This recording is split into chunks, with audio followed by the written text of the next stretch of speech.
हमारे नाभि के अंदर रुई क्यों बनती है? जब हम सोकर उठते हैं तो आंखों में अक्सर कीचड़ क्यों मिलता है? हमारे नाखूनों के नीचे मैल कहाँ से आता है? शरीर में बलगम क्यों बनता है? कान के अंदर मैल क्यों बनता है? फुंसी या फफोलों के अंदर रस या पानी कहाँ से आता है? दोस्तों, आज की वीडियो में हम बात करने वाले हैं 10 तरीके जिससे हमारा शरीर अपना मैल निकालता है। वीडियो में अंत तक बने रहिए। आप देख रहे हैं ब्रेकआउट फैक्ट्स। फैक्ट 1।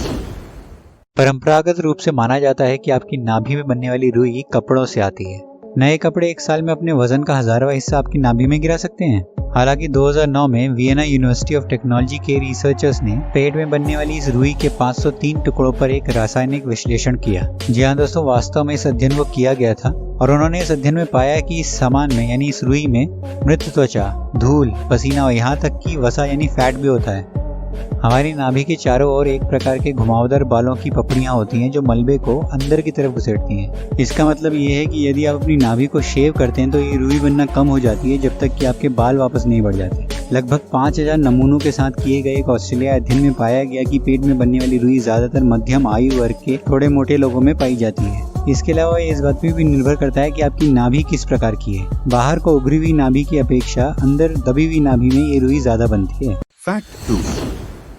सुबह नींद से उठने के बाद जब आप अपना चेहरा धोने के लिए बाथरूम पहुंचते हैं तो कई बार आंखों को साफ करने में अधिक मशक्कत करनी पड़ती है। बिना आंखें ठीक से धोए अगर आप किसी के सामने चले जाते हैं तो आप असहजता की स्थिति में भी पड़ सकते हैं। आंखों के किनारों पर जमा होने वाला चिपचिपा पदार्थ, जिसे आम भाषा में कीचड़, स्लीप क्रस्ट या सैंड आदि कहा जाता है, एक आम स्थिति है। मेडिकल भाषा में इसे रूम या र्यूम कहा जाता है। आमतौर पर एक रात की अच्छी और भरपूर नींद का संकेत होता है, लेकिन कई बार यह समस्याओं की ओर भी इशारा कर सकता है। रात में ही आंखों में कीचड़ आने की वजह होती है। वहीं कीचड़ के रंग से आंखों की समस्या का भी पता चलता है। जैसा कि इसके नाम से स्पष्ट है, कीचड़ कई तरह के कचरे का मिश्रण होता है। आंखों का एक कीचड़ म्यूकस, पपड़ीदार निकली हुई त्वचा की कोशिकाओं, त्वचा के तेल और नींद के दौरान आपकी आंखों द्वारा उत्पन्न आंसुओं का मिश्रण होता है। ये एक सामान्य और सहज प्रक्रिया है जो यह दर्शाती है कि आपकी आंखें स्वस्थ हैं और सही तरीके से काम कर रही हैं। पलकों के बंद रहने के अलावा इस कीचड़ के रात में जमा रहने का एक कारण और भी होता है। दिन में बार बार पलक झपकाने पर प्राकृतिक तरीके से आंखों से निकलने वाले आंसू इस कीचड़ को धोते जाते हैं और आंखों में चिपके नहीं रहने देते,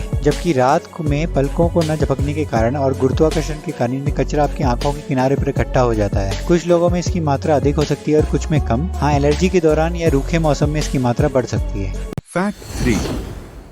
नाखून शरीर का अहम हिस्सा है। इनकी सुंदरता के साथ साथ इनकी सेहत का ख्याल रखना भी जरूरी है। कारण यह है कि नाखून कई तरह की बीमारियों का कारण बन सकते हैं। अगर नाखूनों पर पैनी नजर रखी जाए तो कई तरह की बीमारियों से बचा जा सकता है। कुल मिलाकर नाखून और शरीर की सेहत का करीबी रिश्ता है। क्या आपने कभी सोचा कि नाखून के नीचे इतना सारा मैल कैसे जमा होता है? आपके नाखूनों के नीचे की गंदगी ज्यादातर कैरेटीन, जो एक प्रोटीन होता है, और आपके स्किन सेल से मिलकर बनती है। इसमें कुछ योगदान पर्सनल केयर उत्पादों का और गंदगी का भी होता है। जब ब्रिटिश शोधकर्ताओं ने 45 पुरुषों और 55 महिलाओं के नाखूनों की कतरनों का अध्ययन किया तो उन्होंने पाया कि 24% पुरुषों और 15% महिलाओं के नाखूनों में हानिकारक बैक्टीरिया, जो उल्टी दस्त का कारण बन सकते थे, पाए गए। इनका कारण संभवतः शौचालय की गंदगी, कच्चे मांस को संभालना, जानवरों से संपर्क या डायपर बदलना माना गया। जो लोग स्वस्थ आहार लेते हैं उनके शरीर के अन्य अंगों की तरह नाखून भी स्वस्थ होते हैं। यदि नाखून कमजोर हैं और जल्दी टूट जाते हैं तो ये थायराइड का संकेत हो सकता है। यदि नाखून क्रैक हो रहे हैं और इनका रंग पीला हो गया है तो ये फंगल इन्फेक्शन के कारण हो सकता है। यदि नाखून पर गहरे रंग की रेखाएं बन रही हैं तो ये त्वचा संबंधी बीमारियों के संकेत हो सकते हैं। ऐसे में डॉक्टर को दिखाएं और जरूरी जाँच करवाएं। यह त्वचा के कैंसर का कारण भी बन सकता है। यदि नाखून सामान्य से अधिक सफेद है तो शरीर में खून की कमी का संकेत हो सकता है। यदि अंदरूनी रिंग गहरे रंग की है तो ये लीवर के खराब होने का संकेत माना जाना चाहिए। शरीर में ऑक्सीजन की कमी नीले नाखून के रूप में सामने आ सकती है। अपने हाथों को बार बार धोएं और अपने नाखूनों को चबाने से बचें। फैक्ट 4। बलगम एक तरह का चिपचिपा पदार्थ है जो सांस लेने की नली के निचले हिस्से और फेफड़ों में जमने लगता है। गले में खराश और बलगम आमतौर पर सर्दी के मौसम में होने वाली दिक्कतें हैं, जिनमें कुछ भी ठंडा पीना खाने में दिक्कत बढ़ने लगती है। वास्तव में बलगम आपकी रक्षा करता है। म्यूकस सेल के समूह विशेष रूप से पाचन तंत्र, मुंह और नाक में प्रचुर मात्रा में पानी, सतह कोशिकाओं, मृत सफेद रक्त कोशिकाओं, अकार्बनिक लवण और प्रोटीन से बलगम का उत्पादन करते हैं और पूरे शरीर में मार्ग को लुब्रिकेट और संरक्षित करते हैं। आपके शरीर में और आगे जाने के बजाय अवांछित बैक्टीरिया आपके नाक में भरे हुए बलगम में फंस जाते हैं, जिसे आप नाक साफ करते समय हटा सकते हैं। बलगम आपके पेट को अत्यधिक अम्लीय गैस्ट्रिक जूस से भी बचाता है। बलगम के बिना ये रस आपके पेट को ही पचा देगा। जब आपका शरीर इतने बैक्टीरिया का पता लगाता है कि आप जरूरत से ज्यादा बलगम का उत्पादन करते हैं तो आपकी नाक और गले में बलगम भर जाता है और आपको जुकाम हो जाता है। नीलगिरी के उत्पादों का उपयोग वर्षों से खांसी को कम करने और बलगम को कम करने के लिए किया जाता है। कच्ची हल्दी भी काम आ सकती है। इसके एंटी बैक्टीरियल और एंटी वायरल गुण खांसी और सर्दी के इलाज में मदद करते हैं। गर्म तरल पदार्थ छाती और नाक में बलगम को बाहर निकालने में मदद कर सकते हैं। आयुर्वेद में शहद और अदरक के मिश्रण को खाने की सलाह दी गई है। Fact 1.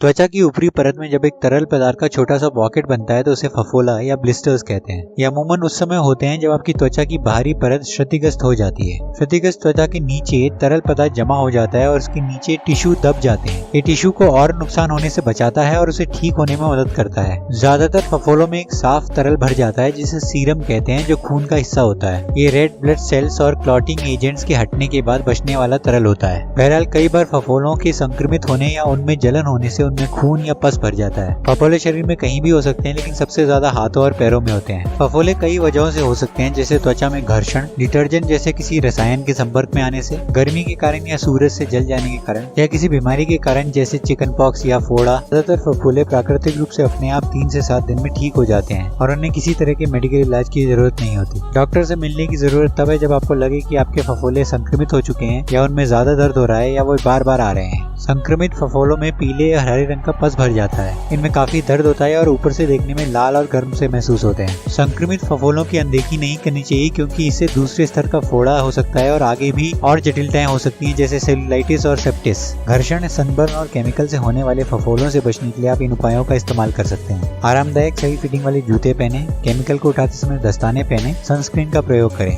Fact 6. कान का मैल आपके कानों के अंदर बनता है ताकि उन्हें साफ और कीटाणुओं से मुक्त रखा जा सके। ये आमतौर पर बिना किसी परेशानी के कान से निकल जाता है, लेकिन कभी कभी बहुत ज्यादा बनने लगता है और जिससे कान बंद हो जाते हैं। कान का मैल बनना एक सामान्य समस्या है जिसका इलाज फार्मेसी से ईयर ड्रॉप लेकर किया जा सकता है। अगर फार्मेसी का इलाज काम नहीं करता तो अपने डॉक्टर से संपर्क करें, वो आपको कान साफ कराने की सलाह दे सकते हैं। कुछ लोगों का कान नियमित रूप से बंद होता रहता है क्योंकि उनके कान में बहुत मैल बनता है। अन्य कारण जो बहुत ज्यादा कान में मैल बनने के खतरे को बढ़ा सकते हैं: कान के नली का बहुत पतला होना या उनमें बहुत ज्यादा बालों का होना, उम्र बढ़ने के साथ कान के मैल का सूख जाना, कान के नली के बाहर वाले हिस्से में हड्डी का विकास। कान का मैल तब भी आपके कानों को बंद कर सकता है जब आप बार बार कान की नली में कॉटन बड्स, ईयर प्लग्स या सुनने वाले यंत्र डालते हैं। अगर आपके कान में ज्यादा मैल बन जाए तो कान में दर्द होता है, सुनाई देना बंद हो जाता है, टिटनेस या शरीर के अंदर की आवाज सुनाई देती है, कानों में चारों ओर खुजली होती है, ऊंचाई से चक्कर आने लगता है, कान में पस भी भर सकता है। ये समस्याएं आमतौर पर खत्म हो जाएंगी जब ज्यादा मात्रा में कान के वैक्स को यानी ईयर वैक्स को कान से निकाल दिया जाए। Fact 7. प्रदूषित वातावरण और अन्य कई कारणों की वजह से शरीर में अलग अलग प्रकार के फोड़े फुंसी हो जाते हैं। त्वचा पर गुलाबी और लाल रंग के दिखने वाले फोड़े फुंसी में कई बार पस भी हो जाता है, जिनकी वजह से इनमें दर्द होने लगता है। चेहरे पर फोड़ी फुंसी होते ही लड़कियों को अपनी खूबसूरती को लेकर चिंता सताने लगती है। अगर आप फुंसी को फोड़ दें तो इसके आसपास की त्वचा भी लाल रंग की हो जाती है। ये फुंसी के अंदर के रस की वजह से होता है। ये रस तेल, मुहासे के बैक्टीरिया और मलबे के मवाद से बना होता है। ये त्वचा पर रिसने के बाद अन्य छिद्रों को भी संक्रमित कर देता है। विशेष रूप से ब्लैक हेड्स अतिरिक्त तेल और मृत त्वचा की कोशिकाओं से भरे होते हैं। व्हाइट हेड्स तब दिखाई देते हैं जब तेल और मृत त्वचा की कोशिकाएं एक बंद बालों के रोम को खोलने से रोकती है। फुंसियों के चारों ओर एक लाल रंग का धब्बा सा बन जाता है। आमतौर पर पीले या सफेद मवाद से भरी होती हैं। एक त्वचा विशेषज्ञ आपकी इस फुंसी से पस को सुरक्षित रूप से निकालने में सक्षम हो सकते हैं। यदि आप स्वयं इसको फोड़ने की कोशिश करते हैं तो अक्सर इससे संक्रमण फैल सकता है और आपके चेहरे पर निशान पड़ सकते हैं। Fact 8. गर्मी के मौसम में अधिकतर लोग पसीने से परेशान रहते हैं, लेकिन एक हेल्दी त्वचा के लिए पसीना आना जरूरी होता है। कई लोग मानते हैं कि पसीना आपकी त्वचा को तैलीय बनाता है और सभी छिद्रों को अवरुद्ध करता है, लेकिन ये सच नहीं है। वास्तव में यदि आप पसीना नहीं बहाते हैं तो इसका मतलब है कि आपके छिद्र पहले से ही भरे हुए हैं। आपकी त्वचा मुहासे ब्रेकआउट के लिए लगभग तैयार है। जब आपको गर्मी लगती है और पसीना आता है तो आपको प्यास भी लगती है, जिससे आप ज्यादा पानी पीते हैं। इससे आपकी त्वचा को कई तरह के फायदे पहुंचते हैं। पसीना आपके शरीर से टॉक्सिन्स को निकालने में मदद करता है। ये टॉक्सिन्स जब पसीने के रूप में नहीं निकलते मिलते तो त्वचा को काफी नुकसान पहुंचा सकते हैं, जिसके परिणाम स्वरूप मुहासे व दाने होते हैं। जब आपको पसीना आता है तो आपके शरीर से मिनरल्स और नेचुरल सॉल्ट निकलता है, जो एक प्राकृतिक एक्सफोलिएटर की तरह काम करता है। ये त्वचा में जमी गंदगी और अशुद्धियों को साफ करता है और सूखी त्वचा और एलर्जी की समस्या को भी कम करता है। पसीना हमारे शरीर की सभी गंदगी और बची हुई मृत कोशिकाओं को बाहर निकालने में भी मदद करता है। पसीना अपने आप में इतना गंदा नहीं होता है, केवल पानी, नमक और कुछ अन्य पदार्थों से बना होता है। आपके पसीने में बदबू तब आती है जब आपकी त्वचा पर बैक्टीरिया के साथ मिल जाता है। पसीना चाहे कितना भी बदबूदार क्यों ना हो, हमें अपने शरीर को ठंडा रखने के लिए इसकी मदद की आवश्यकता होती है। Fact 9. मुंह में बनने वाली लार हमारी सेहत के लिए कितनी फायदेमंद है, इसके बारे में हम कभी ध्यान नहीं देते, लेकिन अगर शरीर में इसकी कमी हो जाए तो मुंह का स्वाद बरकरार रखने से लेकर कई बीमारियों और संक्रमणों का खतरा हो सकता है। जापान के वैज्ञानिकों ने अपने एक अध्ययन में माना कि मुंह में मौजूद लार कार्सिनोजन में मौजूद सुपर ऑक्साइड फ्री रेडिकल से लड़ते हैं, जिससे कैंसर होने का रिस्क कम होता है। लार में sodium, potassium, phosphate, calcium, protein, glucose जैसे तत्व होते हैं जो दांतों को मजबूत बनाते हैं। इसमें मौजूद एंटीबॉडीज दांतों को हानिकारक संक्रमणों से बचाते हैं, जिससे दांत सड़ते नहीं। लार मुंह में भोजन के को तोड़ने में मदद करती है, जिससे खाने को पचाने में आसानी होती है। लार में सलाइवा पैरोटिस ग्लैंड्स हार्मोन पाया जाता है, जो त्वचा से उम्र के प्रभाव को कम करता है और आपको लंबे समय तक युवा दिखा सकता है। लार में लाइसोजाइम्स नाम का एंटीबैक्टीरियल तत्व और इम्यून प्रोटीन ए होते हैं। ये मसूड़े और गले को कई प्रकार के हानिकारक संक्रमणों से बचाते हैं। ये मुंह में लगी चोट को ठीक करने और मुंह में होने वाली ब्लीडिंग को रोकने में मदद करते हैं। लार बनने से मुंह और गले में नमी बरकरार रहती है, जिससे हमें बोलने में भी आसानी होती है। Fact 10. जब भोजन पेट से अनैच्छिक रूप से या स्वेच्छा से बाहर आ जाता है तो उसे उल्टी कहा जाता है। ये कई कारणों से होता है, जैसे मोशन सिकनेस, गर्भावस्था, भावनात्मक तनाव, पित्ताशय की बीमारी, संक्रमण, दिल का दौरा, अधिक भोजन करना, ब्रेन ट्यूमर, कैंसर, अल्सर, उंगलियां और विषाक्त पदार्थों का सेवन या अधिक शराब पीना। उल्टी शरीर को बैक्टीरिया, वायरस, जहर या कुछ परेशान करने वाले पदार्थ के बाहरी खतरे से शरीर की रक्षा करने का एक तरीका है। उल्टी का उद्देश्य पेट की सामग्री को खाली करना है, जो शरीर को चोट पहुंचा सकती है। ज्यादातर मामलों में उल्टी की स्थिति घरेलू उपचार या काउंटर दवाओं से अपने आप ठीक हो जाती है और ऐसे मामलों में डॉक्टर से परामर्श करने की आवश्यकता नहीं होती। हालांकि अगर ये काबू में न आए तो डॉक्टर से परामर्श करना चाहिए। सफर के दौरान बहुत से लोगों को जी मिचलाने और उल्टी की समस्या रहती है। इससे उल्टी करने वाले व्यक्ति सहित सफर में बाकी यात्रियों को भी असुविधा हो जाती है। शारीरिक संतुलन बनाने के लिए कान में मौजूद तरल पदार्थ की बड़ी भूमिका रहती है। जैसे ही शरीर गतिशील स्थिति में आता है तो यह तरल पदार्थ मस्तिष्क को लगातार सिग्नल देता है। वहीं दूसरी ओर आंखें भी मस्तिष्क को अलग ही सिग्नल भेज रही होती हैं, क्योंकि वे गाड़ी के अंदर की स्थिर चीजों को देख रही होती हैं। इस स्थिति में दिमाग इस गड़बड़ी का संदेश किसी जहर या दुष्प्रभाव को समझता है और शरीर के वॉमिटिंग सेंटर को उल्टी करने का आदेश दे देता है। इसी तरह तालमेल सही न बैठने से लोगों को उल्टी हो जाती है। अगर आपको मोशन सिकनेस की समस्या रहती है तो पीछे दुबक कर न बैठें। आप आगे बैठें और मोबाइल, किताब वगैरह पर नजर गड़ा कर न बैठें। खिड़की से बाहर की ओर ध्यान रखें और बेहतर होगा कि आप क्षितिज को वहां देखें जहां आसमान और धरती मिलते हैं। ऐसा करने से आपकी आंखों को हलचल साफ साफ दिखाई देगी और संभव है कि कान और आंखों में तालमेल बन जाए। दोस्तों, इन फैक्ट्स के बारे में अपनी राय हमें कमेंट सेक्शन में बताइए। वीडियो को लाइक और शेयर कीजिए और चैनल को सब्सक्राइब करना मत भूलिए।